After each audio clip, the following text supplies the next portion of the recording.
শবে বরাতের কয়েকটি বর্জনীয় কাজ। শবে বরাত উপলক্ষে আমাদের সমাজে কিছু রসম রেওয়াজও রয়েছে, যেগুলোর সাথে শরীয়তের, হাদিসের এবং এই রাতের ফজিলতের কোনো সম্পর্ক নেই। অথচ আমাদের সমাজের অনেকেই এই বিষয়গুলোকে শবে বরাত পালনের একটা গুরুত্বপূর্ণ অংশ মনে করে থাকে। যারা গ্রামে-গঞ্জে বড় হয়েছেন, তাদের অনেকেই হয়তো এই শবে বরাতকে হালুয়া রুটির রাত হিসেবে অথবা এই শাবান মাসকে এই হালুয়ার মাস হিসাবে, হালুয়ার চাঁদ হিসাবে এভাবে শুনে থাকতে পারেন। তো এই শবে বরাতে অনেক জায়গায়, অনেক মসজিদে বা অনেকেই বাসা বাড়িতে হালুয়া রুটির আয়োজন করে থাকেন। নিজেরা খান, অন্যদেরকে খাওয়ান। পাড়া প্রতিবেশীকে তাদের বাড়িতে বাড়িতে বিলি করা হয়। মসজিদে বিশেষ খাবার-দাবারের আয়োজন করা হয়, মিষ্টান্নের ব্যবস্থা করা হয়। তো এই যে খাবার-দাবারের ব্যবস্থা করা, শবে বরাত কেন্দ্রিক খাবার-দাবারের আয়োজন করা। তো খাবার-দাবার নিজে খাওয়া, অন্যকে খাওয়ানো, যদি হালাল খাবার হয়, হালাল টাকা দিয়ে ব্যবস্থা করা হয় খাবারের, তাহলে তো এই খাবারে কোনো অসুবিধা ছিল না। নিজে খাবে, অন্যকে খাওয়াবে, এ তো খুবই ফজিলতপূর্ণ একটা কাজ। এতে অনেক সওয়াব হয়। কিন্তু সংকটের জায়গা হলো এই খাওয়া এবং খাওয়ানোকে, এই খাবারের আয়োজন করাকে শবে বরাতের অংশ মনে করা। এটা শবে বরাতেই করতে হবে, এই হালুয়া রুটি শবে বরাতে খাওয়াতে হবে, নাহলে শবে বরাত হবে না। এটা মনে করা অসুবিধা। এই মিষ্টি বিতরণ করতে হবে মসজিদে শবে বরাতে, এতে অসুবিধা। শবে বরাতে খাওয়া-দাওয়ার কোনো আয়োজন নেই। শবে বরাতে এই বিশেষ কোনো আয়োজন করার কথা, এটার সাথে শবে বরাতে কোনো সম্পর্ক নেই।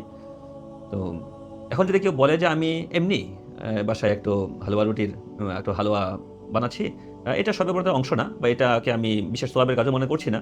এটা এমনি আমি বানাচ্ছি। তো যদি কেউ এই কথা বলে যে এটাকে আমি শবে বরাতের অংশ মনে করছি না, এই কথা বললেও এটা তো সেই শেষ পর্যন্ত যারা এই হালুয়া রুটিকে, হালুয়া বানানোকে, হালুয়া নিজে খাওয়া এবং অন্যকে খাওয়ানোকে শবে বরাতের অংশ মনে করে, তো তাদের সাথেই তো মিলে যাচ্ছে তার এই কাজটা। এইজন্য এটা যদি কেউ বলতে চান যে আমি হালুয়া রুটিকে শবে বরাতের অংশ মনে করি না, এগুলো খাওয়ানোকে শবে বরাতের অংশ মনে করি না, তবুও এই কাজ থেকে বিরত থাকা উচিত। যদি হালুয়া রুটি খেতেই হয়, আগের দিন আপনি খান, পরের দিন খান, আগের দিন খাওয়ান, পরের দিন খাওয়ান। কিন্তু ওই রাতেই কেন? তো ওই রাতে করার অর্থই হলো যে এটাকে এই রাতের একটা অংশ মনে করা হচ্ছে। তো এখানে আরও একটু এর চেয়েও যে গুরুতর যে একটা কাজ হয়ে থাকে আমাদের সমাজে, এটা কোথাও কোথাও দেখা যায় এই পুরান ঢাকায়, চকবাজারে, বা হয়তো এখন হয়তো আরও অনেক অনেক জায়গায় এটা পাওয়া যেতে পারে। যে এই শবে বরাত উপলক্ষে খুব বড় আকারের রুটি বানানো হয়। একটা মেলা বসে, রুটি বানানো হয়। সেই রুটির মধ্যে কোনোটা মাছের আকৃতি, কোনোটা বাঘের আকৃতি, এভাবে বিভিন্ন প্রাণীর আকৃতিতে রুটি বানানো হয়। তো এটা তো অনেকটা তো মূর্তির মতো দেখা যায়। তো এই যে রুটি বানানো হচ্ছে এটা প্রাণীর আকৃতি দিয়ে, তো যেই প্রাণীর আকৃতি দিয়ে কোনো কিছু বানানো স্বাভাবিকভাবে জায়েজ না। তো সেই নাজায়েজ একটা কাজ করা হচ্ছে, নাজায়েজ একটা মানে জিনিস বানানো হচ্ছে, সেটাই শবে বরাতকে কেন্দ্র করে। অবশ্যই এখান থেকে আমাদের বিরত থাকা উচিত। তো শবে বরাত উপলক্ষে বিভিন্ন পত্র-পত্রিকাতেও বা নানা জায়গায় দেখা যায় যে নানা আয়োজনের কথা বলা হয়, খাবার-দাবারের এই রেসিপি, ওই রেসিপি। তো এগুলো থেকেও বিরত থাকা উচিত, যে শবে বরাতের সাথে এই খাওয়া-দাওয়ার কোনো সম্পর্ক নেই। তো এর পাশাপাশি এই শবে বরাত উপলক্ষে গোসল করা, শবে বরাতে গোসল করা এবং গোসলের অনেক ফজিলত, বা গোসল করলে এই গুনাহ ঝরে পড়ে, এই জাতীয় কথাবার্তাও শোনা যায়। তো এখানে একই কথা, শবে বরাতে গোসল করার কোনো ফজিলতের কথা হাদিসের মধ্যে বলা নেই। হাদিসে নামাজের কথা আছে, গুনাহ মাফের কথা আছে, হাদিসে আল্লাহ তাআলার কাছে অনুগ্রহ চাওয়ার কথা বলা আছে। কিন্তু গোসল করতে হবে এমন কোনো কথা নেই। এবং গোসল করলে গুনাহ ঝরে পড়বে, গোসলের কথাই যেখানে নেই, সেখানে গুনাহ ঝরার কথা কোত্থেকে আসবে?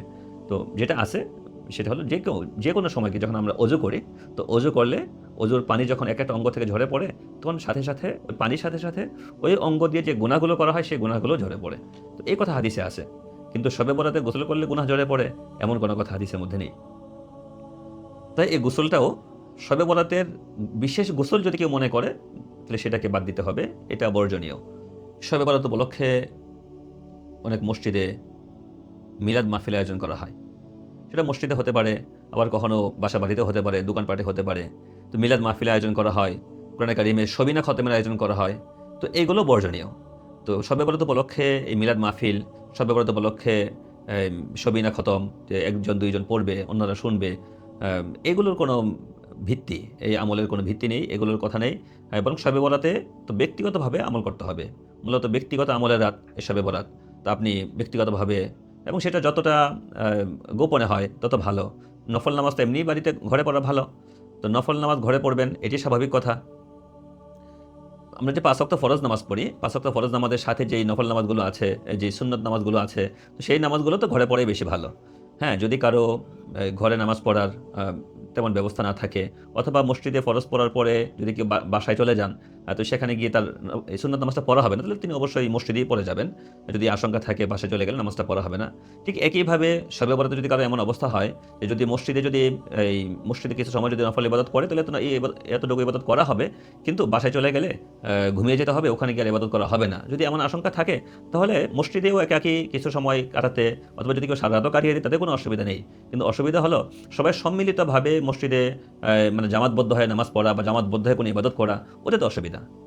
তো যদি এই শবে বরাত উপলক্ষে কিছু আলোচনা হয়, সেই আলোচনার মধ্যে শবে বরাতে করণীয় বর্জনীয় এই বিষয়গুলো বলে দেওয়া হয়, অথবা এই জাতীয় কোনো কথাবার্তা হয়, তো তাতেও তেমন কোনো অসুবিধা নেই। কিন্তু এক্ষেত্রে একটা বিষয় খেয়াল রাখতে হবে, অনেক সময় দেখা যায় যে মসজিদে এই আলোচনাগুলো হয়, এবং সেই আলোচনা যখন আম এই যে যারা উপস্থিত থাকেন তাদেরকে নিয়ে তো হয়ই, এবং সেটা মসজিদের উপরে যে আজানের মাইক, সেই মাইকে আলোচনা করা হয়।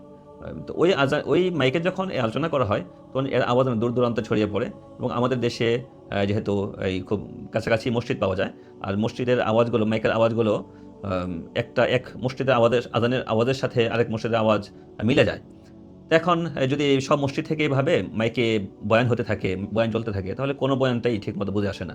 আর দ্বিতীয় বিষয় হলো, এই বয়ান যখন মাইকে হতে থাকে, বিশেষ করে শবে বরাতে, শবে কদরে, এই জাতীয় রাতগুলোতে যখন মাইকে বয়ান হয়, বয়ান চলে, তখন মসজিদের বাইরে, মসজিদে যারা থাকেন তারা তো বয়ানটা শুনেন, কিন্তু মসজিদের বাইরে যারা থাকেন তারা কি হয়তো ওই সময় নামাজে আছেন, কি অন্য কোনো ইবাদত বন্দেগীতে আছেন, ব্যক্তিগত ইবাদত করছেন, কেউ হয়তো বয়ানও শুনছেন, কিন্তু অনেককেই এরকম পাওয়া যাবে বাসা বাড়িতে যারা ওই সময় ব্যক্তিগত ইবাদত বন্দেগীতে মশগুল ছিলেন, অথবা এমন অনেকেই থাকতে পারেন যারা অসুস্থ, যাদের জন্য এই মাইকের আওয়াজটা কষ্টকর। তো এক তো অসুস্থদের জন্য কষ্টকর হতে পারে, কারণ ইবাদত বন্দেগীতে এতে ব্যাঘাত ঘটাতে পারে, সেই দিক থেকে এটা ক্ষতিকর হচ্ছে। তো এই জন্য যদি মসজিদে অল্প সময়ের জন্য কোনো রকম আলোচনার ব্যবস্থা করা হয়, তো সেখানেও সে আলোচনাকে অবশ্যই মসজিদের মধ্যেই এর আওয়াজকে সীমিত রাখতে হবে। মসজিদের বাইরের মাইক দিয়ে এই বয়ান করা এটা উচিত হবে না। তো এর পাশাপাশি আরেকটা বিষয় এখানে বর্জনীয় কাজ হিসেবে আমরা উল্লেখ করছি, যে শবে বরাতে দেখা যায় অনেকেই, বিশেষ করে তরুণদেরকে দেখা যায় যে একটা আনন্দ ফুর্তি রাত বানিয়ে নেওয়া হয় এই শবে বরাতকে, যে কিছু সময় তারা নামাজ পড়ে, আবার ঘোরাঘুরি করে, আড্ডা, গল্প-সল্প এসব করে তারা রাতের একটা বড় অংশ কাটিয়ে দেয়। তো এর পাশাপাশি আবার অনেকে আতশবাজি, বাজি ফোটানো, পটকা ফোটানো, এই জাতীয় কাজগুলো করে থাকে। তো এগুলো খুবই অনুচিত। যে এই রাত যেহেতু ফজিলতের রাত, বরকতের রাত, এবং এই রাতে আল্লাহ রাব্বুল আলামিন তার বান্দাদেরকে ব্যাপকভাবে ক্ষমা করেন। যদি কেউ শিরিক না করে আল্লাহ তাআলার সাথে, এবং যদি কেউ বিদ্বেষ পোষণ করে না হয়, তাহলে আল্লাহ তাআলা তাকে ক্ষমা করেন। এই কথা হাদিসের মধ্যে বলা আছে। তাই এই রাতে এমন কিছু করা অবশ্যই অনুচিত, যে কাজ করলে আমি এই আল্লাহ তাআলার কাছ থেকে ক্ষমা লাভ করা, অনুগ্রহ লাভ করা, এর উপযুক্ততা হারিয়ে ফেলবো। অর্থাৎ আমি এর উপযুক্ত থাকবো না। আমার ক্ষমা লাভের ক্ষেত্রে বাধা হয়ে দাঁড়াতে পারে, এমন কোনো কাজ করা অবশ্যই উচিত হবে না। তো সেই হিসেবে যেভাবে যতটুকু সম্ভব ইবাদত বন্দেগী করব।